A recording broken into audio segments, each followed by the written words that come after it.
saya Rofil Haq, NIM S2019-2065 S2.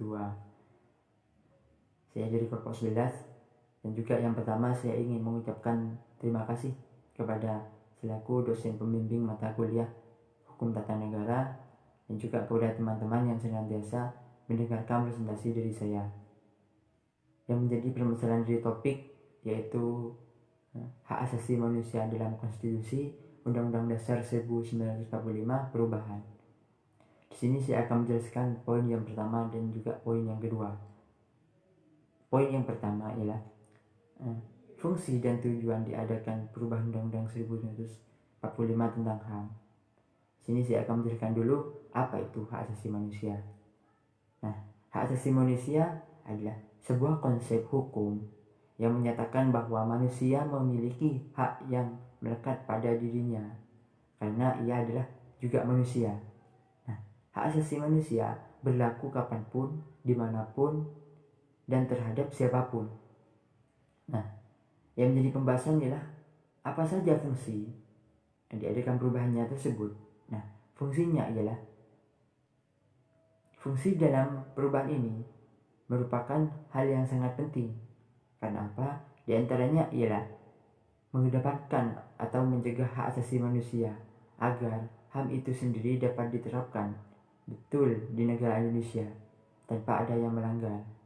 Nah, dan juga yang kedua ialah apa saja tujuannya. Nah, tujuannya ialah tujuan perubahan Undang-Undang Dasar 1945 ialah untuk menyempurnakan aturan dasar seperti tatanan negara, kedaulatan rakyat, HAM, pembagian kekuasaan, eksistensi negara, demokrasi, dan hukum perubahan tersebut sebagai respon tuntutan reformasi pada waktu itu. Nah, tuntutan tersebut antara lain ialah dilatar belakangi oleh praktek penyelenggaraan negara pada masa pemerintahan rezim Soeharto. Selain itu, adanya dukungan luas dari berbagai lapisan masyarakat. Perubahan Undang-Undang 1945 bukannya tanpa masalah karena ada sejumlah kelemahan sistematika dan substansi Undang-Undang Dasar pasca perubahan seperti inkonsisten, kerancuan sistem pemerintahan, dan sistem ketatanegaraan yang tidak jelas. Nah, perubahan Undang-Undang Dasar ternyata tidak dengan sendirinya menumbuhkan budaya yang berkonstitusi dan juga berdaulat.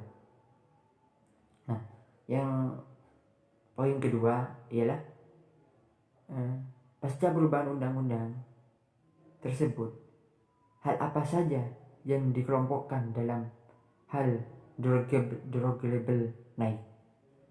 Nah, di sini juga dijelaskan bahwasanya ada beberapa pengelompokan, yaitu yang pertama hak untuk hidup. Nah, Indonesia mempunyai hak untuk hidup sendiri. Yang kedua, hak untuk tidak disiksa. Dan yang ketiga, hak kemerdekaan pikiran dan hati nurani, dan juga hak beragama. Yang keempat, hak untuk tidak diperbudak. Yang kelima, hak untuk diakui sebagai pribadi di hadapan hukum.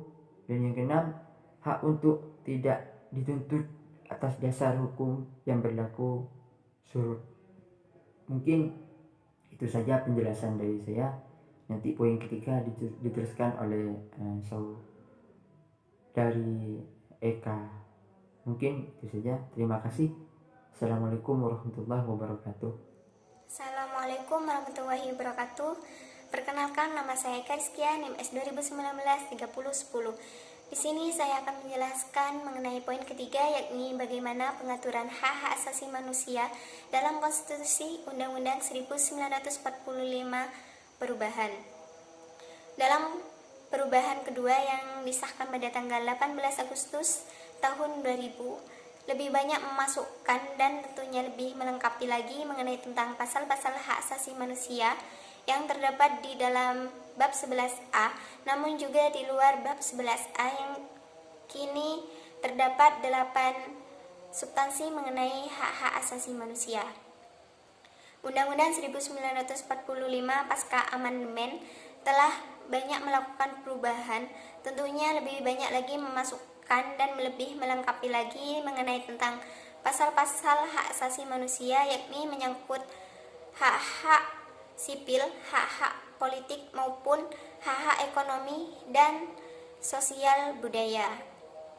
Secara konseptual, perubahan mengenai tentang pasal-pasal hak asasi manusia dilakukan adalah untuk membongkar dan menata ulang kembali yang berbasiskan substansi yang lebih tegas lagi penormaannya dan perumusannya, serta menghapus bagaimana pasal-pasal yang telah tumpang tindih.